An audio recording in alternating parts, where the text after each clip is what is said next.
This channel does not promote any violent, harmful, or illegal activities. All content provided by this channel is meant for an educational purpose only.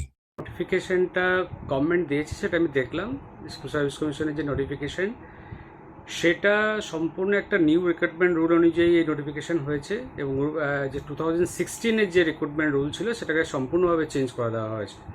এবং একটা বিষয় যেটা পরিষ্কার যে high court এবং supreme court যেটা বলেছিল এটা ফ্রেশ সিলেকশন এবং 2016-এ যে ভ্যাকেন্সি ছিল সেই ভ্যাকেন্সির ভিত্তিতে সিলেকশনটা করতে হবে, কিন্তু কোনো জায়গায় বলেনি যে রিক্রুটমেন্ট রুলটাকে চেঞ্জ করে দিতে হবে। এবং এই নিউ যে নোটিফিকেশন বা পাবলিক গেজেট যেটা নোটিফিকেশন হয়েছে সেটা কিন্তু পরিষ্কারভাবে যেটা বোঝা যাচ্ছে সেটা একদম নিউলি ক্রিয়েট হয়েছে এবং সেখানে সমস্ত যে এক্সাম যে পদ্ধতি বা ইন্টারভিউ এবং সব কিছু কিন্তু নতুনভাবে হবে।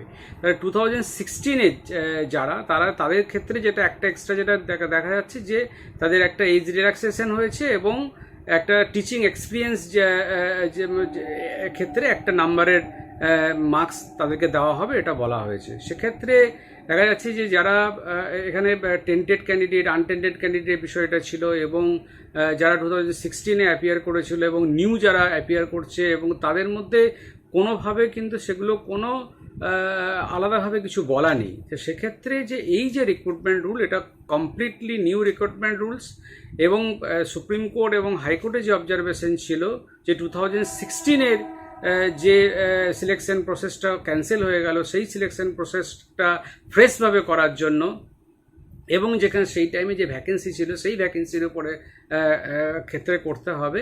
কোনো জায়গায় কিন্তু বলেনি সুপ্রিম কোর্ট বা হাইকোর্ট যে এটা রিক্রুটমেন্ট রুলটাকে চেঞ্জ করে নতুনভাবে নিউ রিক্রুটমেন্ট রুলে রিক্রুটমেন্টটা করতে হবে। এক্ষেত্রে আমার মনে হয় একটা অসঙ্গতি আছে এবং এখানে দেখা যাচ্ছে যে যারা টেন্টেড ক্যান্ডিডেট তারা যে বসতে পাবে না সেই বিষয়ে কোনো কিছু পরিষ্কারভাবে বলা নেই এবং টিচিং এক্সপিরিয়েন্সের কথা নতুনভাবে বলা হয়েছে এবং সেখানে আরেকটা কন্ডিশন দিয়ে দেওয়া হয়েছে যারা ক্যাজুয়াল ভিত্তিতে যারা কাজ করেছে এবং যাদের টিচিং এক্সপিরিয়েন্স আছে তারাও এলিজেবল।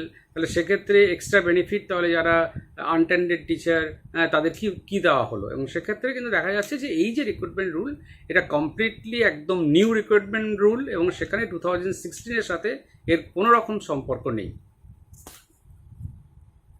সুপ্রিম কোর্ট এবং হাইকোর্টের যে অবজারভেশন ছিল যে 2016-এর যে রিক্রুটমেন্ট প্রসেসটা ক্যান্সেল হয়ে গেছিলো এবং সেটারই একটা ফ্রেশ সিলেকশনের জন্য বলা হয়েছে এবং সেখানে কিন্তু কোনো জায়গায় আমরা দেখতে পাইনি যে কোনো অবজারভেশনে আছে যে রিক্রুটমেন্ট রুলটাকে চেঞ্জ করতে হবে। কিন্তু এখন যে নোটিফিকেশনটা গভর্নমেন্ট দিয়েছে সেই নোটিফিকেশনটাতে কিন্তু পরিষ্কারভাবে যে রিক্রুটমেন্ট প্রসেসটা করা হচ্ছে বা যেটার জন্য নোটিফিকেশন পাবলিশড হয়েছে সেটা কমপ্লিট ডিফারেন্ট এবং সেটা নিউ রিক্রুটমেন্ট রুল।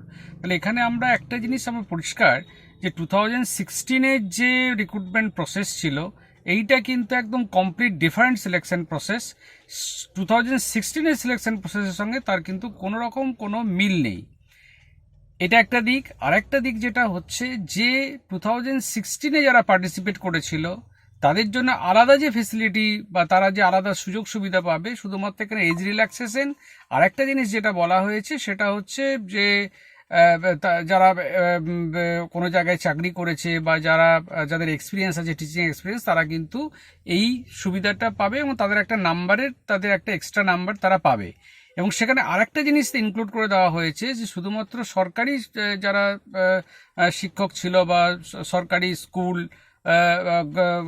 যেখানে গভর্নমেন্ট এডেড স্কুলে ছিল যারা চাকরি করেছে তারাও যেমন সুযোগ পাবে এবং সেখানে কিন্তু প্রাইভেট যারা যে কোনো প্রাইভেটে বা ক্যাজুয়ালে কাজ করেছে তারাও কিন্তু সেম সুযোগ পাবে। তাহলে এখানে একটা জিনিস পরিষ্কার যে যারা আনটেন্টেড ক্যান্ডিডেট তাদের স্পেশাল কি প্রেফারেন্সটা পেলো, কি সুবিধা পেলো, এটা একটা দিক। এবং সেই সময়ে যারা পার্টিসিপেট করেছিল তাদের ক্ষেত্রে হয়তো অনেকে তাদের এজ বার হয়ে গেছে এবং তারা আবার এই নতুন সিলেকশন প্রসেসে পার্টিসিপেট করছে এবং তাদের ক্ষেত্রে যে রিক্রুটমেন্ট যে প্রসেসটা যেভাবে কন্ডাক্ট করা উচিত ছিল তখনকার একটা সিস্টেম আলাদা ছিল, সেইভাবে তারা পরীক্ষা দিয়েছিল। এই যে ধোঁয়াশাগুলো কিন্তু রয়ে গেছে। এবং আরেকটা জিনিস যেটা পরিষ্কার আমরা দেখতে পাচ্ছি যে এই যে সিলেকশন প্রসেসটা হচ্ছে এবং সেখানে ভ্যাকেন্সি ইনক্রিজ করা হয়েছে, যেন সুপ্রিম কোর্ট বলেছিল যে যে এক্সিস্টিং ভ্যাকেন্সি সেই ভ্যাকেন্সির মধ্যে নিয়োগটা করতে হবে। কিন্তু এখানে আমরা এই যে জিনিসগুলো ধোঁয়াশা দেখছি এবং টেন্টেড আনটেন্টেডদের বা যারা টেন্টেড ক্যান্ডিডেট তারা যে বসতে পাবে না তার কোনো স্পেসিফিকেশন কোনো কিছু কোনো জায়গায় বলা নেই, সবাই এখানে অ্যাপ্লাই করতে পারবে, এই জিনিসগুলো কিন্তু অনেকটাই ধোঁয়াশার মধ্যে রয়েছে। এবং সেগুলো কিন্তু এই যে রিক্রুটমেন্ট প্রসেস সেই রিক্রুটমেন্ট প্রসেসে কিন্তু সম্পূর্ণ নূতন পদ্ধতিতে রিক্রুটমেন্ট হবে। 2016 যে সিলেকশন প্রসেস তার সাথে কিন্তু এইটার কোনো রকম লিঙ্ক আছে বলা যায় না।